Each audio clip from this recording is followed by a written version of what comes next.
Okay, welcome, my friends. Welcome to my world. You're listening to This Week in Homelessness with Daniel McDonald. It's Saturday, March 28, 2020. In this podcast, we're going to talk about all things homeless, discussing issues such as the current news, commentary and analysis on current homeless topics, and ideas and solutions in your community. And you can view this show on YouTube or listen on your favorite podcast providers such as Apple or iHeartRadio. Even in challenging times, there is hope, and the voices of our city choir in San Diego, California, have raised the homeless San Diegans' voices through their performance and advocacy. And what started out as a grassroots effort has blossomed into a choir with about 160 regular participants who have performed at a slew of events, and they've even collaborated with the San Diego Symphony Orchestra. Anyway, today, very special guest, my first guest on my podcast. I'm very honored for you to join us here today. He leads the Voices of Our City Choir in San Diego. He's raised the voices of homeless advocacy. He was named a Voice of the Year in 2018, and you can follow our guest at SD Homeless Voice and on their website at voicesofourcity.org. I'd like to welcome John Brady to the podcast live from San Diego, California. John, could you just tell us a little bit about the choir and how you become involved and what is your mission and what you do? So, I'm happy to. I actually coming up on 4 years ago, I was coming to the middle point of a 1 year stint on the streets of San Diego.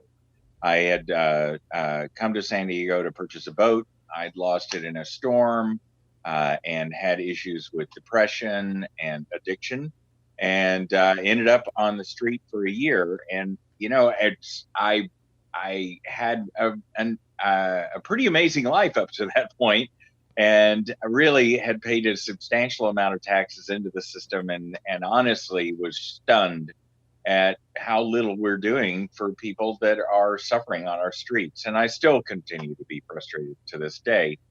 The choir started out at a church which was on the same block that I had been habitating on here in San Diego. I came in just to help set up sound, never had any intentions to really sing or to get involved other than helping them with their audio setup and, doing the soundboard every week. And ultimately, as the choir grew, I grew with it. We ended up sheltering 14 people off the street, including myself, thanks to a very generous patron who offered the downstairs space in her work-live space. And was also an individual her name is Martha Sullivan, who was very involved in political lobbying and various issues such as homeless rights, criminal justice reform, environmental issues, and really that taking 14 people off the street during that period of time is what into her space is what led us to create this sort of advocacy-driven approach, because at that point, if you went to city council, very rarely did you see anybody speaking on behalf of the homeless who were actually homeless. You might see advocates, and that's where I think a lot of this changed pretty dynamically for the city. And so here we are 4 years later. We've got 160 members, as you mentioned, a very active advocacy program with 10 to 15 regular participants every month. We train people on how to advocate in front of city council, how to speak in front of county board of supervisors, the MTS board, and we encourage them to participate in the solution. Yeah, let me show everyone here a brief clip. This is a promo from your choir. The old picture that it paints 1,000 words. Just want to show everyone this because your work is quite frankly amazing. Take a look. Everybody say, everybody, why? Everybody say, everybody sing, hello. Everybody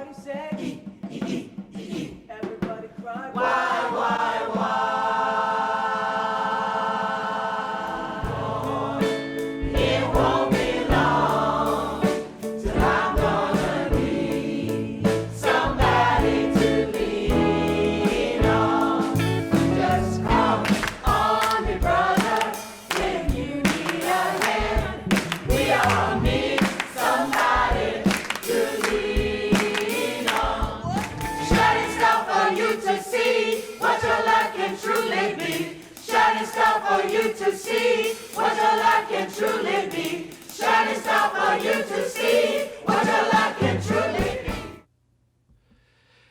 So, John, that's pretty amazing. Just out of curiosity, do you or any of you, do you or your members have any musical training, choir training, or is this people who kind of learn and grow into the role? So, a little bit of background of what you just saw. That was actually a video promo that we did together with the for some various music industry folks up in LA, and for our publicist.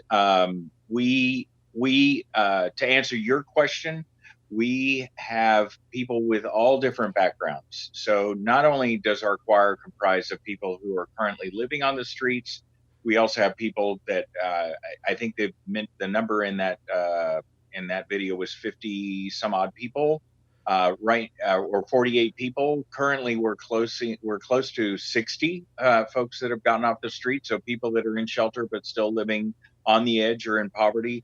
And then a third of our membership are people who have never experienced homelessness. All of them could have strong musical backgrounds, but for the most part, everybody's either a beginner or, they sang in a choir when they were kids.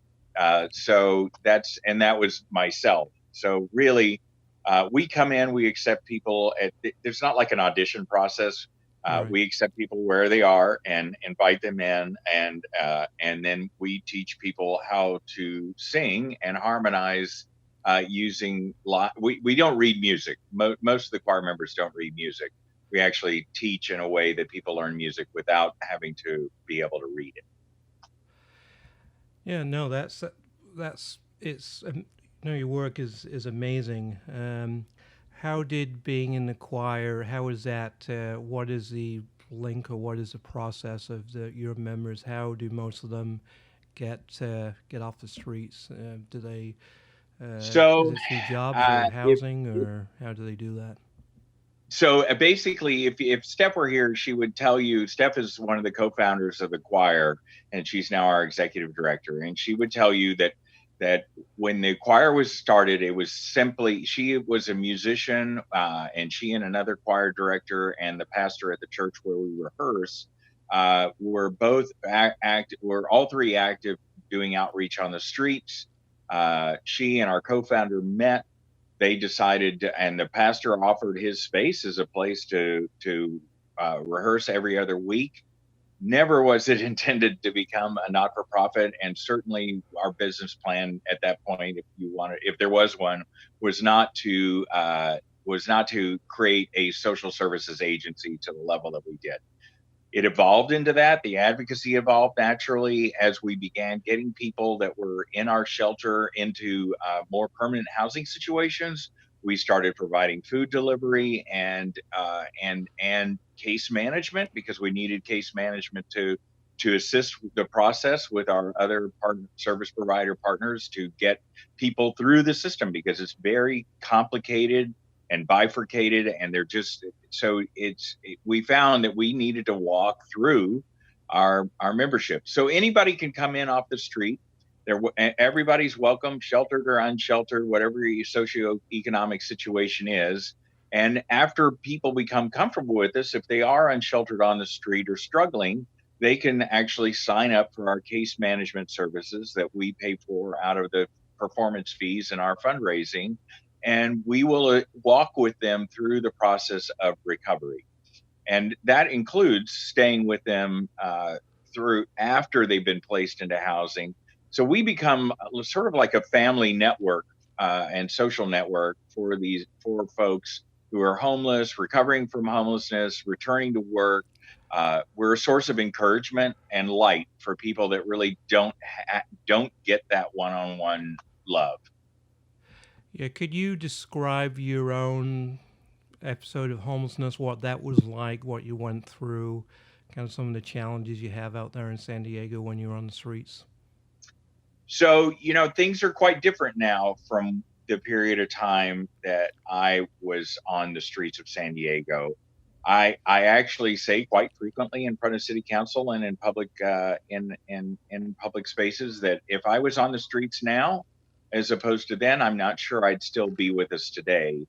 And that's because the city here used to allow you to sort of stabilize in an area, and as long as you kept your space clean and weren't a distraction to neighbors, et cetera, they really weren't largely doing sweeps to the intensity that we see today.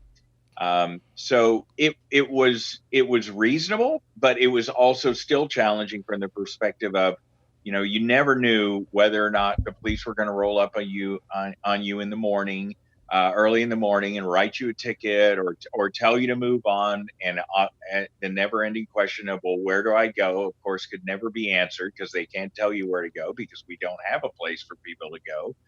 And so, there was a lot of cat and mouse sort of gamemanship with law enforcement and city officials because of that. But it was more manageable. You could create a stable network of people on your block, so to speak, and know that you could depend on them when you needed to go run errands. They could watch your things. You could leave your encampment in place. That's not the situation that we have at all right now, and that's largely because of the response to the Hep A epidemic. The city used that opportunity to really start these intensive homeless sweeps and cleanups, which still continue today. They don't allow tents to go up at night. If you put one up, you're probably going to end up getting a ticket, and that's still continuing to this day, even during COVID-19 against CDC recommendations. Yeah, so and that's good. That's good. They mentioned the CDC recommendations. They are currently suggesting don't clear encampments, is which seem to be doing there. Are they doing anything else? Are they providing any other space for the people that need shelter right now? Are they opening up any additional facilities or camps? So I don't know if we didn't cover this before we got on the interview, but I have four different roles now within the city in terms of leadership. I sit on the board of the regional task force on homelessness. I'm on the YIGBY task force, which is a development effort to build to build housing on faith-based property, low-income housing on faith-based properties.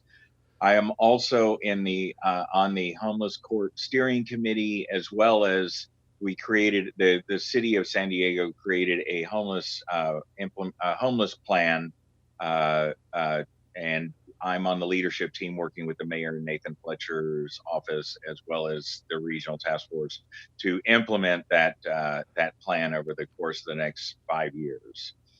And we are I believe we're ahead of the game when it comes to the sheltering solutions in regards to COVID-19. We're the first COC in America to reach out to HUD and FEMA for guidance and financial support, and we have been actively planning working with the county and the city to open up the convention center here and make it a shelter expandable to whatever numbers of people are willing to come inside.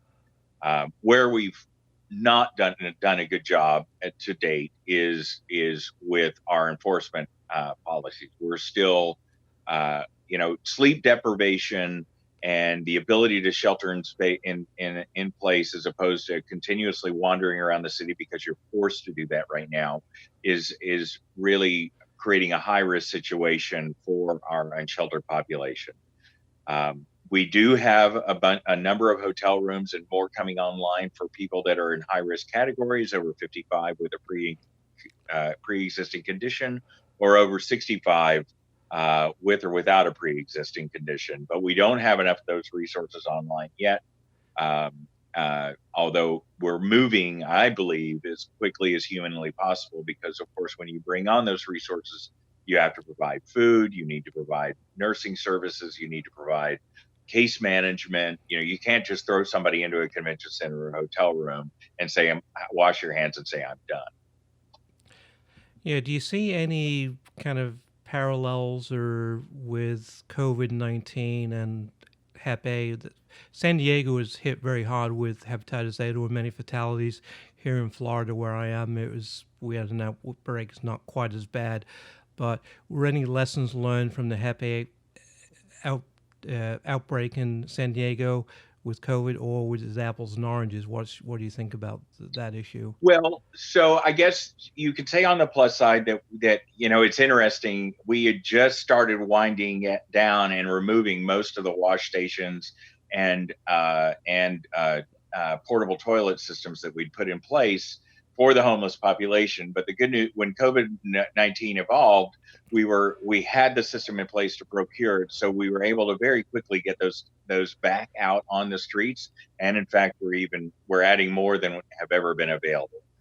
Unfortunately, the lessons learned, the way that we applied our Hep A policies continuously after Hep A had become, we do not allow stable encampments in any way, shape, or form.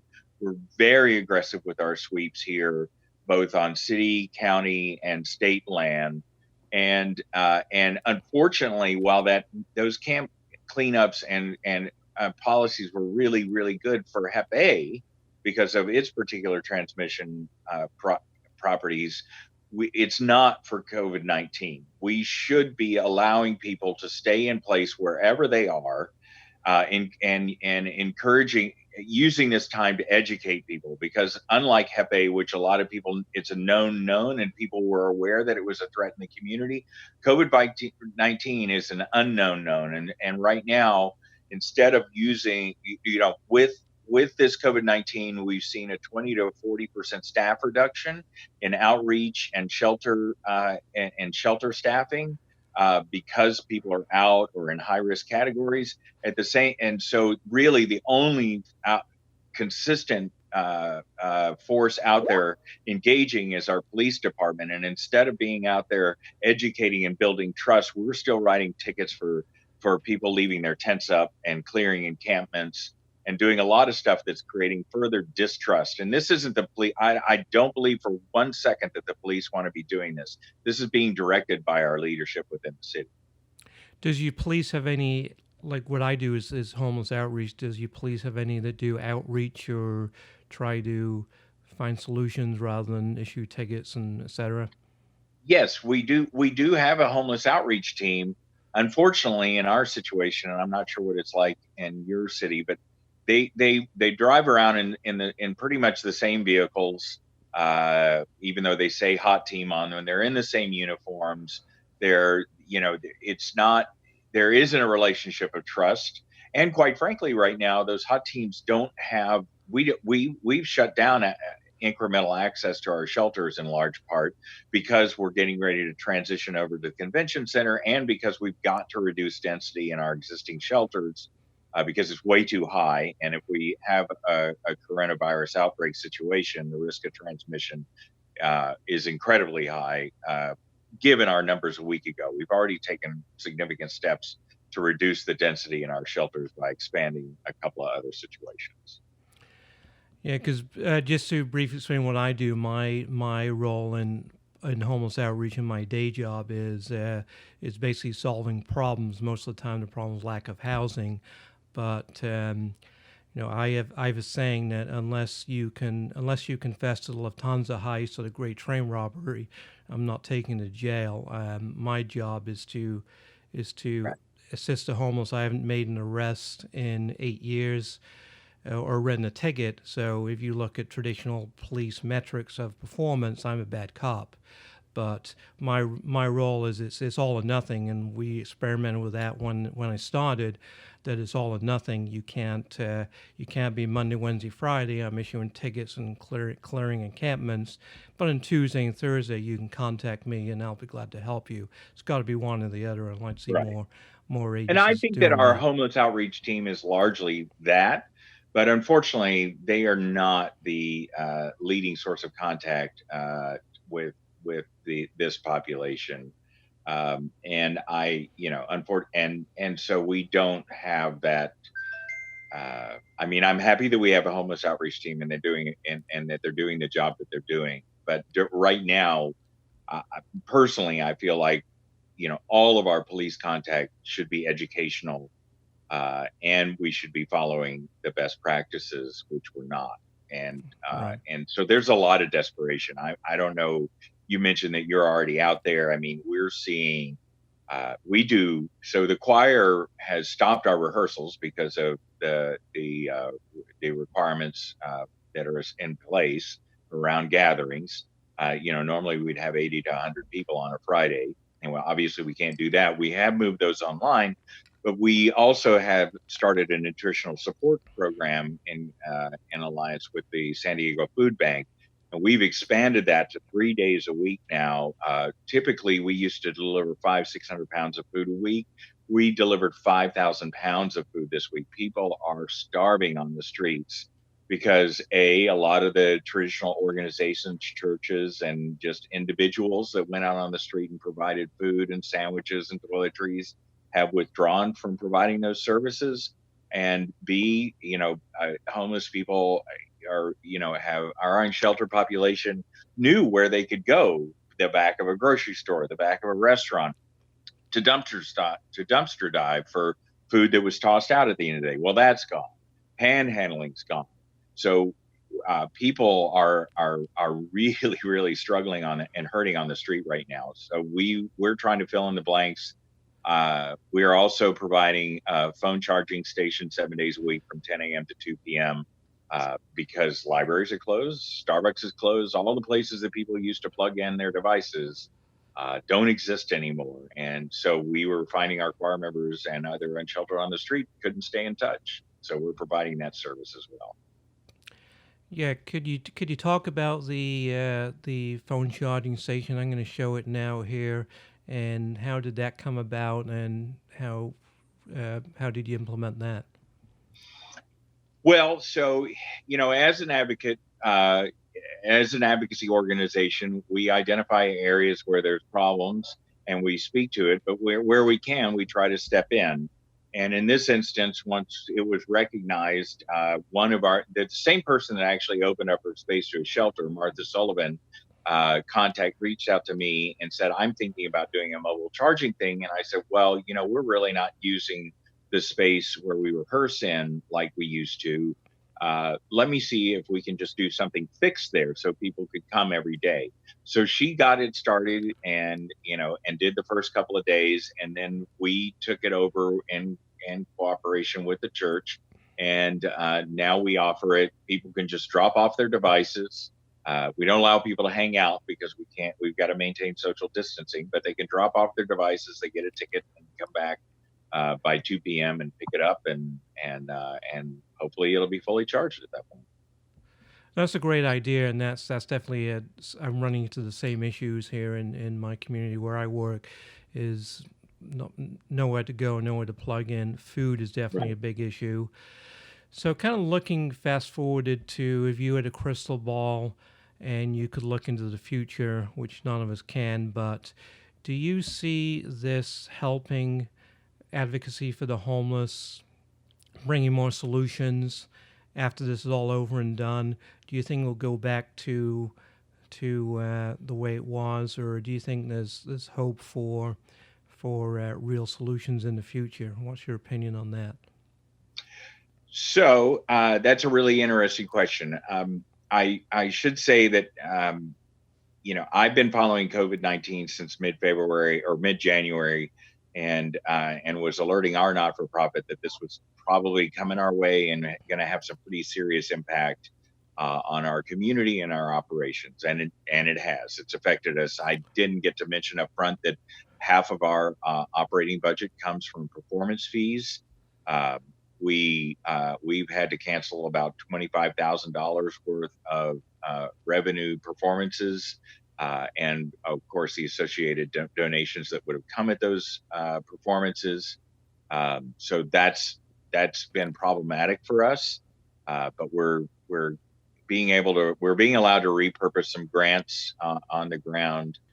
I believe that it is going to have a long-term positive impact. Unlike hepatitis A, because of the threat of this particular virus and its potential to really rip through this community, because of issues with social distancing and shelters, and the fact that it's an already immunocompromised community, even without any other health conditions, just because of sleep deprivation and the intensity of the environment. So I believe, and I think I can speak for our leadership, the regional task force, many of our philanthropic organizations that I've been engaged with through this process, that we believe that this is, once we have provided shelter and adequate solutions for people in place, it's going to be difficult to withdraw, and we're going to be able to use this opportunity to really gather more data about the needs of this population at an individual level, which is really what it takes. You can't be a system providing services to solve homelessness. You have to be an individual solutions based process that starts with the individual. So I believe that we're going to do that. I know this part, the hotel rooms where we are placing seniors and high risk populations are, the intention is that those folks will never go back to the street.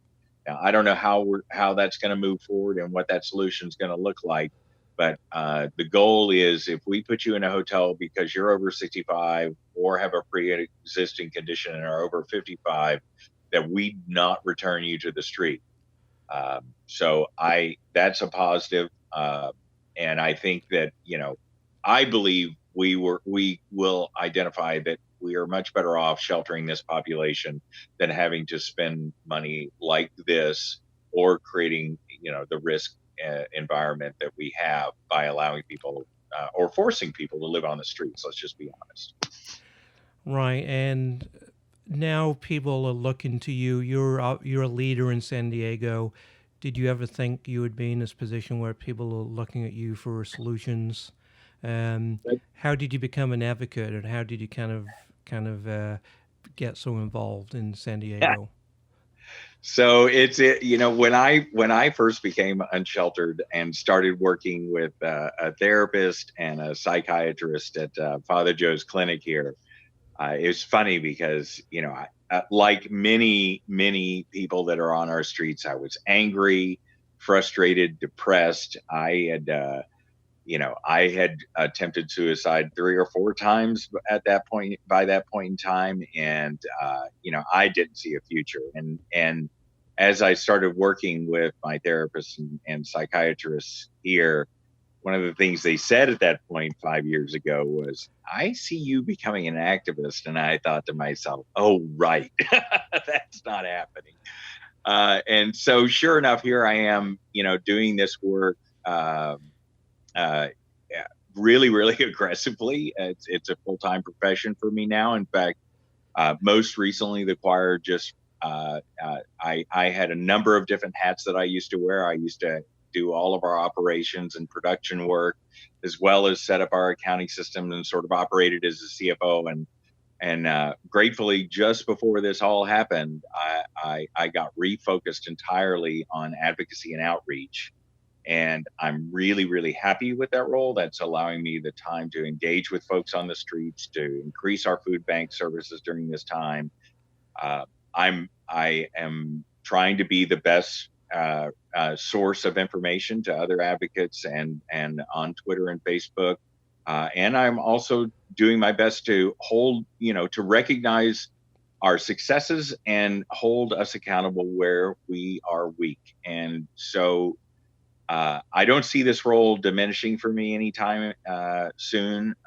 And in fact, I think it's probably I've had 4 or 5 different careers at this point in my life, and I think this may be the final one. So we'll see how that goes.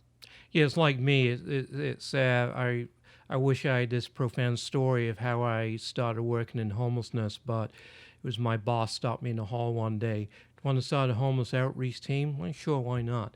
And that was 8 years ago, and I'm still at it. And it's definitely the best job I have. So it took me kind of most of my life before I realized what I wanted to do. So if you could wave your magic wand and ask the city of San Diego if you have a wish list, other than the pandemic being over, what would you say to them going forth in the future?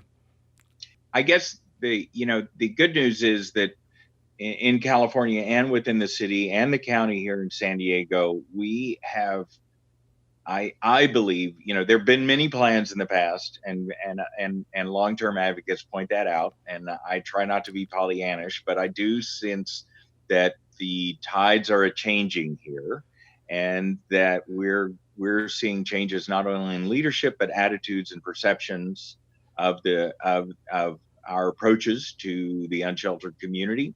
So I feel positive moving forward. In the short term, I really, I wish that tomorrow we would take all of our enforcement efforts that are currently impacting this population and turn that around into education, because the misinformation on the street right now is incredible.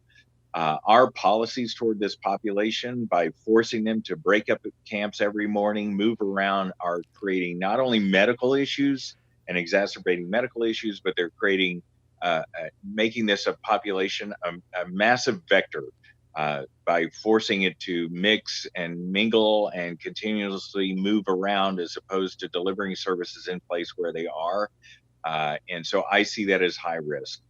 Moving forward, I think we have the convention center. I think we still have to look at, San Diego County is a large geographic region, and we need more solutions than just the centralized convention center. And we know as advocates that some people are not able to adapt to a high volume, high density, or even in this case, moderate density because of social distancing requirements environment. And we also need to have alternative solutions. We need to create spaces throughout the county where we are going to allow people to stabilize, whether that's a block, a street, a camp, whatever that looks like. For those people who moving indoors with a bunch of other people is not okay, we need to provide solutions for them. If you're living in the city of San Diego, we didn't pass the, no matter how you feel about it, we didn't pass Measure C, the convention center bond measure that had some money in it for homelessness. But we do have the Housing Federation bond measure in the fall. That is our path to long-term solutions. That's the amount of funding. Actually, we need more, but that's the truly significant amount of funding that we need to be building more affordable and low-income housing here in this county and city. So, John, we were talking to John Brady from the Voice of Our City Choir in San Diego. John, how can people reach out to you, contact you, and particularly donate to you and the choir? What's the best way to do that? How can they get hold of you? So the best way to reach me is my email address, which is jbrady, BRADY, at voicesofourcity.org. Or you can reach out to me on Twitter at SD Homeless Voice. And then you can also go to our website, voicesofourcity.org. We are a registered 501c3, and make a tax deductible donation. I will tell you, because we've moved from 500 to 5,000 pounds of food a week and upped our delivery and staffing costs around that we desperately need to raise an incremental $7,500 to $10,000 just to continue these operations through the end of the month, and I foresee them going on much longer than that.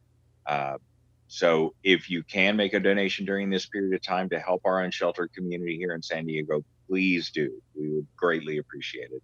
And your money is going to help a lot of people.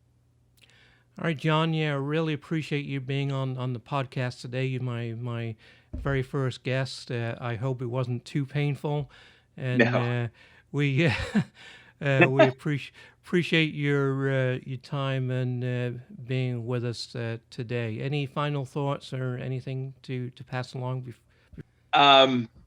Yeah, I to anybody who's out there watching this, that if you've got extra food, toiletries, anything like that, and feel comfortable and are not putting yourself at risk because of a pre-existing condition or age, getting that to a service organization around you, or just giving to somebody on the street. This is probably the most desperate time I've seen for our unsheltered ever, and so we need your help. Thank you. All right, John, I really appreciate it. Stay safe out there in San Diego, and appreciate you being on the show today. Thanks so much. Thanks for having me.